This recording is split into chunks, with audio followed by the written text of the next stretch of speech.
السلام عليكم الاخوان والاخوات، كيف الحال والاحوال؟ كنتمنى تكونوا بخير وعلى خير، وهذا الفيديو راكم فيه صحه جيده ونهايه اسبوع موفقه للجميع. الاعلام الامريكي يتفاعل مع الهزيمه ديال المنتخب ديالهم بطبيعه الحال ب4-0 من طرف المنتخب المغربي. هناك وجهات نظر، واحد الطرف عنده حسره وغادي تسمعوا في المقطع، عنده حسره وكيلوم المنتخب ديالو، الاطار الفني ديالو. واحد الطرف غير متفاجئ بحكم انه على درايه بالمنتخب المغربي باللاعبين ديالو، برحيمي هو الهداف، بحكيمي كان باريس سان جيرمان يعني، وكيعطي تبريرات علاش هذه الهزيمه. كيقول الجمهور الامريكي او الشعب الامريكي انه بلا ما تفاجئوا، يعني هذه الامور عاديه وكانت منتظره. بالعكس هما عندهم نجاح ان المنتخب الاولمبي ديالهم وصلت لذاك المستوى. يعني كتشوفوا هذه الامور رغم ان هما تعذبوا لانه شافوا المقابله في تقريبا في ساعه الفجر ديالهم. المهم مزيان حنا نعرفوا رده الفعل ديالهم وكذلك كيفاش كيشوفوا النظره ديال في المغرب وتطور كره القدم المغربيه. والمغرب دابا ولا كيبان وكيزيد كيبان ولا حديث الجميع. نخليك تشوف الفيديو من الاول حتى الاخير، وبطبيعه الحال حتى اول مره كتزور القناه تساعدنا دير واحد لايك واشتراك فضلا وليس امرا. شكرا بزاف كيديروا لايك مثل الفيديو. اجي في الاخير نتعلموا من الاعلام الامريكي كيفاش حتى هو اعلام بطبيعه الحال اعلام قوي، نتعلموا منهم كيفاش البودكاست ديالهم كيفاش كيواكبوا. واخا رغم ان كره القدم عندهم ماشي شي رياضه مشهوره، ولكن كيفاش كيواكبوا هاد المنتخبات ديالهم والرياضه ديالهم نتكلموا على في الاخير. خليك تشوف الفيديو. The United States beaten 4-0 by Morocco in the Olympic quarter-finals. Herculez Gomez now joining the show, and the bad news for Herc is that he also had to be up at 6 a.m. to actually catch this game as well. Herc, 6 a.m. for a performance like this. How are you feeling after it? What are your thoughts on what you saw? I got bags under my eyes, and for what? Actually, you know what, Kay? As expected, I mean, you have to keep things in perspective. It's the first time the U.S. Youth National Team, because it's a U23 tournament with 3 overage players, 3 reinforcements, has been back to the knockout rounds in 24 years. And when you look at this lineup, this 11, I mean, they lost who they were supposed to lose to, and they beat who they were supposed to beat in New Zealand and Guinea. But if you look at this lineup with the possible 11 of U23 age-eligible players who weren't in this game or weren't even in the Olympics, and that depends for the clubs because it's not a FIFA-sanctioned tournament, so they can say, we're not releasing you and these players don't go. You're talking about players like Yunus Musa, Ricardo Pepi. You're talking about players like Gio Reyna, Joe Scally, Johnny Cardoso, Malik Tillman, Folarin Balogun, first-team players with the national team that aren't here. So I find myself asking myself if I should be overly critical of what Marko Mitrovic did not do with this team in the setup, of what they were not able to do, despite it being 24 years since the last time they were in a knockout round versus a team in Morocco that you have to give a lot of credit to. The growth of Moroccan football has been something else. All these players on the Moroccan side, they don't play domestic football. They play abroad. Hakimi was released by PSG. Rahimi's the leading goal scorer of this tournament. He scored another goal today, by the way, so I can't be too upset, but it has me wondering what could have been. But a lot of this that you see online has been misplaced anger, ire, and I get it. It's been a hell of a summer for U.S. soccer fans on the men's side. Their team at Copa America just crashed out in embarrassing fashion. They were the host country, by the way, of this tournament, and they're out in a group that they had Bolivia and Panama and Uruguay, certainly, but those other two, and they couldn't get past. So I understand the ire. And look, listen, Greg Berhalter is gone for that. But this right here, I'm finding myself torn in between applauding a team for making it out into the knockout round, or simply, quite frankly, getting to the Olympics because it's been quite some time, and ripping them to shreds for what? For a B/C team that couldn't beat a very good Moroccan team, a Moroccan team that's going to contend for a gold medal. So I'm a little torn here. Well, let's hear what Walker Zimmerman had to say, because he had some harsh words actually after this. So we've got the quote from him. He said, players feel like just because we're whoever you are, that you can just get called in. That stuff pees me off. I think guys need to, every time they put on the jersey, I don't care how talented you are, you want to play with pride. I think we have the characters to do it, but we don't always do it. What do you think of what here, Herc? Shots fired, Kay. And it's not the first time we've heard this. We've heard Tim Ream mention this before in the past. Quite frankly, that was a sense many of us in the media, many of us who cover this team, this national team, on a weekly basis, whether the club teams and how they perform there or don't perform, and when they come into the U.S. men's national team program, this pool got complacent. They definitely didn't feel like they were being tested. Whatever the case may be, in the Greg Berhalter era, they somewhat felt too comfortable. And listen, you got a coach in Stevie Nicol on that panel could tell you that's the last thing you want your players to feel is comfortable. They got complacent, they got comfortable, and the results were there. They regressed, in the second term under Greg Berhalter, and I think this has a lot to do with it. He's been in that locker room, and I'm talking about Walker Zimmerman. He's a veteran, a World Cup veteran. He's a guy who's played in big games, whether it be with the national team or whether it be in domestic football and Major League Soccer. He's been there, he's done that. But he's of that locker room, so he's seen things, that we've not been privy to. So this has me confirming what we already knew this summer, which was these players got complacent. They got too comfortable under Greg Berhalter. Okay, so they will not be, this group of players that we're talking about in the Olympics will not be in the semi-finals, and this is how they are shaping up. It will be France taking on Egypt and Morocco taking on Spain. Both of these games will be played on Monday. We are talking about the U.S. men's national team, our U23s, our Olympic team, and their 4-0 loss in the quarterfinals of the Olympics to Morocco. I'm Jimmy Conrad alongside two U.S. men's national team greats, Brian McBride and Tony Miola. And guys, a pretty disappointing way to end this tournament. And in some ways, kind of a sandwich of results. We lost 3-0 to France, a very good team, one of the favorites to win the gold medal. We had two good performances in the middle of that, and then we got sandwiched with a very good Moroccan performance, who were the deserved winners throughout. I just wonder, what do you think we could have maybe done different in this game? Brian, I'll come to you first. In terms of, was it a starting 11 thing? Because we made one change where Max Dietz came out, who's a little bit more defensive-minded. We had Jack McGlynn start, and I like Jack McGlynn, but I felt like he got a little overrun, and maybe the whole team did, so it's not just isolated to him. But do you think we could have done anything different, or there was just no way we were going to outlast this Morocco team after 90 minutes, given how well they played? Yeah, it's a good question, Jimmy, because you saw in the second half we came out and we actually started pressing a little higher. But at the same time, what that did is it just left more space for the Morocco to play through. And so the setup itself, I think in the first half, it was fine. And you could see that they've been playing that same setup the whole tournament. The problem was the lack of intensity. There wasn't that initiative to go close the ball down. And then when we did win it, we didn't have the confidence to either, stay on the ball a little bit longer and try and connect passes. Throughout the first half, we were chasing shadows.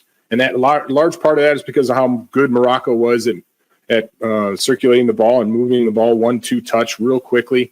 And the movement off the ball caused us a bunch of problems. It spread us out, especially on that right-hand side for Morocco and down our left side. So you add in, we didn't really cause them any problems or give them any question marks and have them sort of put back on their heels. I thought Paredes was probably the only player in the first half that actually was engaging and taking on players. But you have to give Morocco credit. They in the first half, they were just rampant, and we were fortunate to only be down 1-0 at halftime. Yeah, just to throw this out here, Big Tones, we got to talk about the penalty on Nathan Harriel. The first one, he got called for 2, not Nathan Harriel's favorite game, I'm sure, in his lifetime, and he'll have a lot to learn and grow from, and I know that he will. He's got a lot of tools to be an excellent player moving forward. But in this particular game, not too great. But I just thought it was a little hard done by on that first penalty. It didn't feel like one. But to Brian's point, Tones, Morocco was probably deserved to be in front at halftime anyway, given how they were driving the game. Yeah, the penalties are a weird one, right, for defenders, because you don't really see the guy coming from sort of your angle from beside you, but you have to have an idea of where everybody is, I suppose, on the field, and there's contact, right? So you get called for the penalty and you go down, but you were under it, and the reason you were in those positions is because you were under it. There were some decisions for Marco to make in this game. You mentioned one of them with McGlynn, and then, of course, how he went up top without a which was our only pure striker, if you will, with Maguire, right? He made the decision to go the same way that he went against Guinea, and I'm fine with it, right? I'm fine with making that decision. So it's one of those moments as managers, right? You make decisions and you hope that they work out, and in this case it didn't. But I just think we look at the 4 games. We beat the 2 teams that we probably should have beaten, and we lost the 2 teams that were better than us. I don't think that we lost to France, who we should have beaten, although we played fairly well, right, for 60 minutes or so. And in this game, I think if you play this game like 10 times, how many did the U.S. win? I just think Morocco is a better side than we are. Well, that's why I wanted to get into some of the nuts and bolts of this, because I want to talk about first the before we get into specific plays, because there are some that I highlighted that I thought this is where we lack, like this lack of commitment or desire to understand when we have advantages and then taking advantage of those advantages. And I thought we weren't consistent enough in that standpoint. But I do want to talk about Duncan Maguire, because in some ways, especially based on how we were being pressed by Morocco, we needed a big body up top to be an outlet for us instead of a slasher in Paxton Aronson or Paredes or Griffin Yao. So, Brian, I want to come to you as our resident number 9. Did it feel a little bit naive for Marko Mitrovic and the coaching staff to think, because Guinea wasn't good. If we look at it, Guinea just wasn't good, and the way that we set up against them played into our hands. The high press, the frenetic energy of Paxton Aronson in particular played really well into how they were set up, and it created a lot of opportunities for us. We knew that Morocco were going to be prepared because they got to see that game, but it just felt like having a bigger body doesn't say we're going to win the game, but I just feel like maybe we could have made them suffer a little bit or allowed us to get out of some pressure, because it just felt like they were going to give the ball to Miles Robinson, let him try to play out of it, a right footer on the left side. And then we needed a big body up top to get an outlet. And now I'm just kind of rambling. Your thoughts, Brian? I'm not sure that was the case, Jimmy, just in the fact that when we saw Duncan Maguire come on, and I know it's a different time, right? And we're pushing more players forward. But they handled Duncan fine when he came in. And I thought the same thing going into when I saw the lineups come out. What if Morocco is just too good at pressing and we have a difficult time of playing through it? Then we should have done is we should have pushed everybody up and pushed Nathan Harriel on the right-hand side, and you kick to him because he's extremely good in the air. He doesn't look it, but he is. And that's sort of your out ball to get out of that pressure and sort of maybe turn Morocco around, which we didn't do at all that game. And that just helps build pressure. And to your point, Jimmy, I thought the real problem we had is when we broke pressure first. And then when we got to midfield, we started playing backwards. And that just, you know it. When you see a team that stops at midfield and starts playing backwards, then you're just inviting pressure. And Morocco, to their credit, they did a great job of realizing it and then pressing hard. And that's where I thought we lacked the ability to change the game in the first half. We beat it once, and then we could go right back into it, and we'd have to beat it again.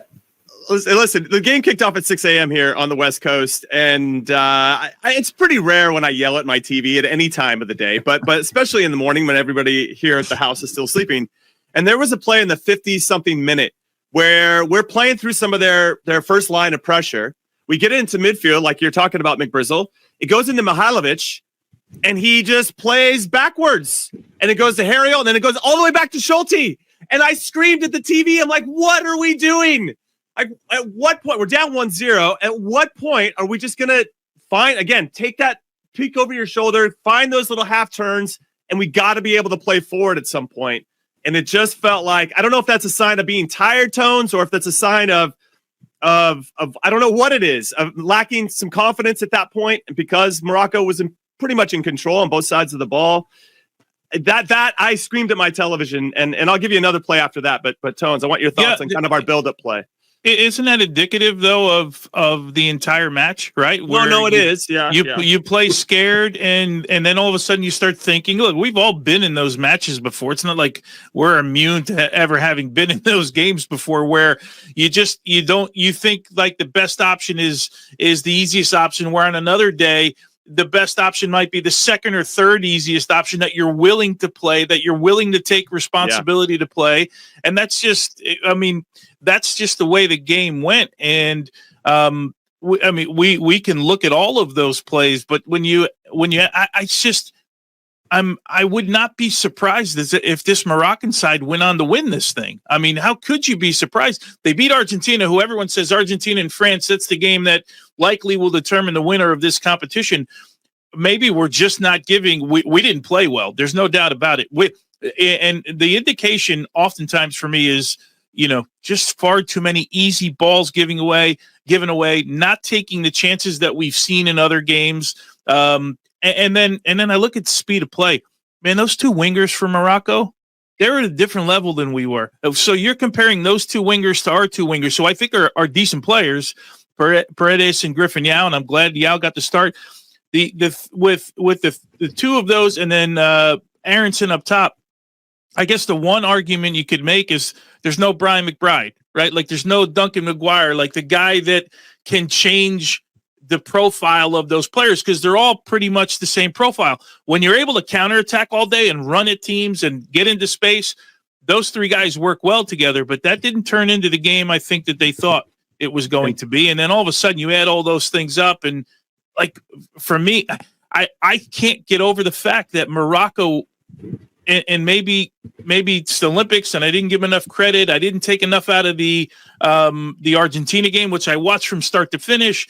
How good they were, man. They were good. And I would not be surprised. I mean, that's a team that should win a medal. And I would think if they're not on the podium at some point, they'd be upset with their performance. Yeah, I would say, too, they got the unfortunate side of the draw because they play the winner of Spain, Japan, who are both two very good teams. So, yeah, it's going to be interesting. Final four, ultimately, as we get down to the lower rounds. But there was another play, Brian, that I wanted to talk about that triggered me. And this was that was the first time I screened was the start of the second half. So, second time. First time was in the first half. It's the 42nd minute. And we give up a free kick. Paxton takes down. Yeah. Hakimi comes in, right? Yes. Yep. But Hakimi comes from right to left and comes in towards the top of our box. And what blows my mind is that the two players that are closest to him are Griffin Yao and Paxton Aronson. We're talking like 5 yards off the top of our box, maybe even closer. That demonstrates to me that our team shape is not where it should be. Our lines are super collapsed. And that is in some ways, it's on the center backs to make sure that Tanner Tessman and Jack McGlynn are pushed higher. Like that, when Hakimi comes into those areas, it shouldn't be a winger and our striker tracking Hakimi into that. He should just be running into where we already have guys. So that should be Tessman and McGlynn addressing that, and maybe even a couple yards farther outside the top of the box. And I screamed at the TV again. I was screaming this morning because that is a domino effect. And that's just, for me, a microcosm of where we were defensively. So, yes, we were trying to play the ball easily, right? If we were in tough situations, let's play the easy option, to your point, Tones, right? Which we talked about with the Mihalovic play. And then on this one, it's like nobody's stepping up and taking the responsibility. Like, this is my zone. Stay out of my zone, Griffin Yao. I'll take it from here. Because when we win the ball, even if we win that tackle, Paxton wins the ball or Griffin wins the ball, who are we going to play it to? Like, we have no outlet at that point, right? So our spacing is just all over the shop. And these are the little details that if we want to actually be a top team in international competitions consistently, this has to get ironed out all the time. Now, it's not to say that this doesn't happen to Spain or France or whoever at times.